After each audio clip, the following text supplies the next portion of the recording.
When I'm using the functionality on a warehouse shipment header to use the filters to get source documents, it's possible to set a check mark in the window on the field Show Filter Request.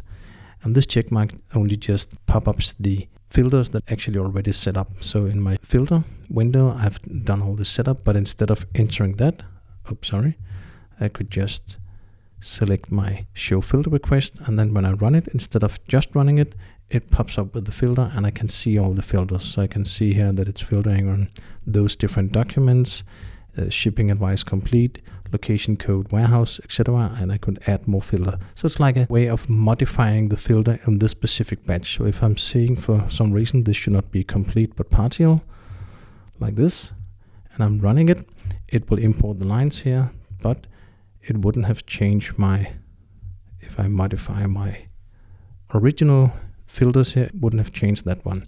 So using the filter functionality or the request page functionality makes it possible to change the filters without changing the standard setup I'm using.